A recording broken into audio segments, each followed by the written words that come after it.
Y siguiendo con los estilos de vestir, que comenzamos con el estilo preppy, hoy traemos uno que sí estuvo íntimamente ligado a un tipo de música. Música inicialmente minoritaria por lo costosísimo de los instrumentos para tocarla y también de los conocimientos para componerla, pero que nos ha dejado algunos de los conciertos más espectaculares de la historia.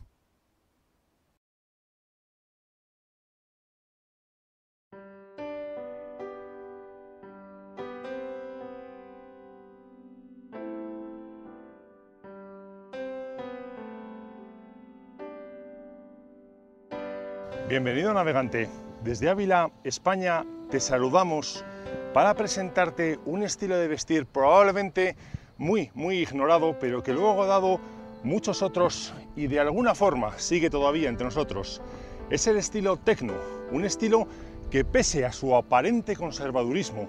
era muy transgresor en todo el ambiente que se vivía alrededor de él, en todo ese ambiente de gente joven de los años finales de los 70,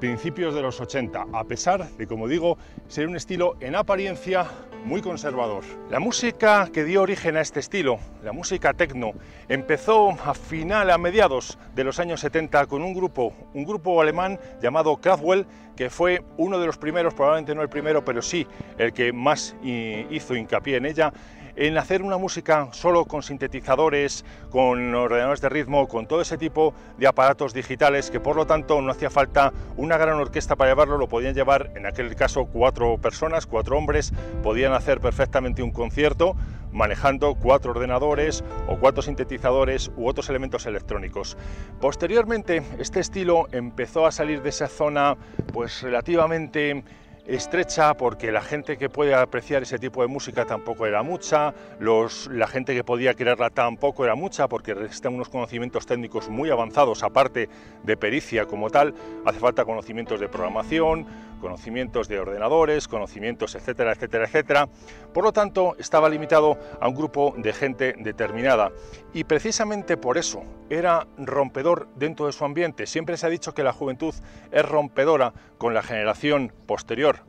a la generación de sus padres, la generación incluso de sus abuelos, y sí, y rompe mucho con esas normas, porque así ha sido siempre y probablemente así tiene que ser. Sin embargo, la juventud en su inmensa mayoría es tremendamente fiel y tremendamente sumisa a las normas de su grupo, y eso es lo que tenía el estilo techno de rompedor, que aunque no se enfrentaba en la forma de vestir a la generación de sus padres y de sus abuelos, sí plantaba cara, por decirlo de alguna manera, a toda esa cultura del hipismo que todavía estaba en vigor a mediados de los 70 y principios de los 80. Todavía estaba en vigor esa idea de ir a la naturaleza, de prescindir de la tecnología, de prescindir de la industria propia de una sociedad que ya estaba terminando el periodo industrial y ya estaba comenzando el postindustrial, y que renegaba de todo lo que la industria y la mecanización ha traído, incluso la digitalización estaba empezando a traer. Por lo tanto, un grupo de gente que no renegaba de eso, sino que lo abrazaba y lo tenía como su música de cabecera, lo teníamos como nuestra música de cabecera, era un grupo en cierto modo rompedor dentro de esa pequeña esfera que era la juventud, que ya empezaba a tener su propio dinero, ya empezaba a poder elegir su propia ropa, ya empezaba a poder elegir su propia música. La música techno, obviamente, como todo lo que están haciendo en aquella época, era una música tenida por experimental, por lo tanto en grupos reducidos, pero después artistas muy renombrados la convirtieron no ya en una música para masas, sino para inmensas masas. Artistas como por ejemplo Jean-Michel Jarre consiguió pasar no ya de los macroconciertos, en aquellos que se hacen en estadios de fútbol o se hacen en plazas de toros, no, sino los megaconciertos, aquellos que se pueden ver a 1 kilómetro y oír a 3, como por ejemplo era el concierto que hizo en Houston, donde utilizó los rascacielos de la zona comercial de la ciudad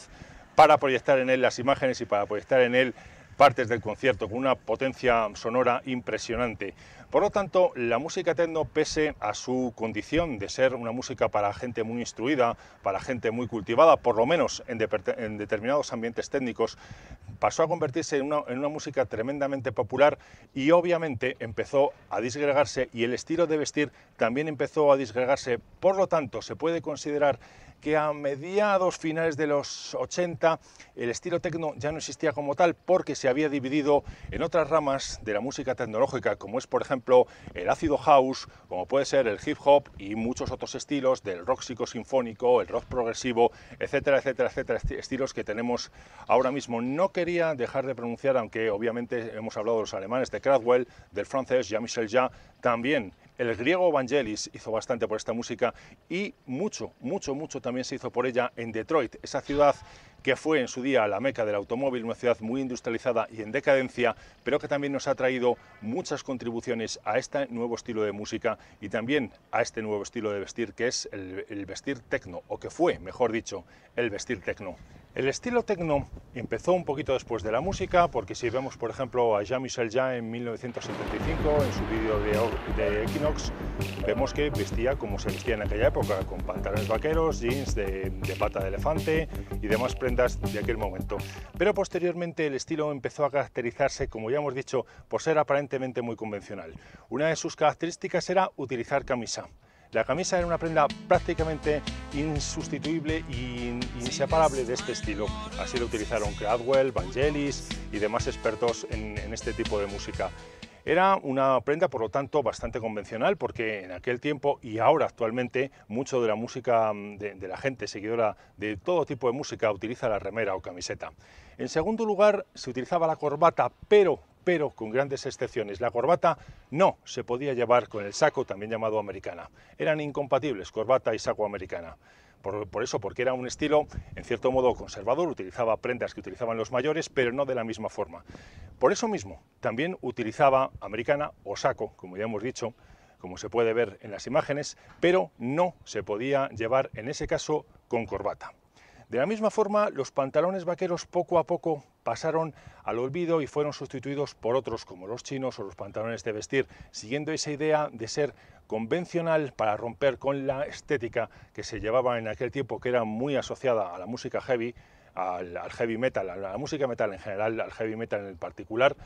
que eso llevaba mucho pantalón vaquero, cazadora de cuero, tachonada con aluminio, etcétera, etcétera, etcétera. En ese aspecto, el estilo tecno seguía simplemente esas líneas del vestir más convencional, o por lo menos muy convencional. Otra característica del estilo técnico que sí que les separa de otros estilos convencionales, como puede ser el preppy, era su rechazo casi total a las prendas de punto. Muy rara vez o nunca se llevaban prendas de punto, ni jerseys, también llamados pullovers, ni remeras, ni nada por el estilo cuando se vestía de estilo tecno. Eso sí, que el estilo tecno sí que tenía mucha afición por las prendas técnicas, es decir, aquellas que utilizan mucho el nylon, aquellas que utilizan mucho las fibras sintéticas, los tipos de gabardinas, los tejidos de gabardinas, incluido la prenda como tal. La gabardina también era muy utilizada por los tecno, o los que fuimos tecnos en su día, etcétera, etcétera, etcétera. Por ese mismo motivo, las zapatillas deportivas no era algo que usaran mucho los tecno en aquella época, como sí que se utilizaba en muchos otros estilos y se sigue utilizando. Las zapatillas deportivas eran más sustituidas por cualquier otro tipo de zapato. En aquel tiempo también es verdad que muy pocas o ninguna zapatilla deportiva era de lona. Todas eran de tejidos técnicos, pero a pesar de todo se solían utilizar algún tipo de zapato. En ese aspecto, eso, de cara al resto de la juventud, el estilo tecno era muy convencional, pero al mismo tiempo muy contestatario con esa gente que llevaba siempre remera, que llevaba siempre zapatillas deportivas, tenis deportivas en general, que llevaba incluso botas de baloncesto, que llevaba pantalones jeans. De eso era lo que el estilo tecno era muy contestatario con su propio grupo. Por eso se puede decir, siendo un poco aventurados, que los tecno fueron, y si me permitís, fuimos un poco los primeros frikis.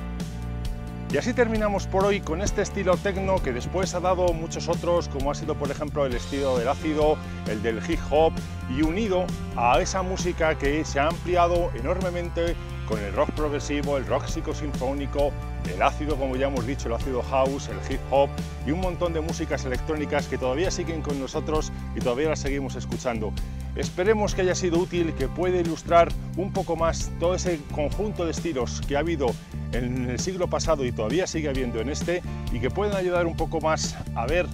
qué otras formas de vestir se pueden llevar, que no sea siempre el pantalón vaquero y la remera o camiseta. Si te ha gustado, ya sabes, tienes el botón para suscribirte cuando quieras y poder ver nuestros vídeos. y muchísimas gracias a todos por estar ahí como tantas otras veces.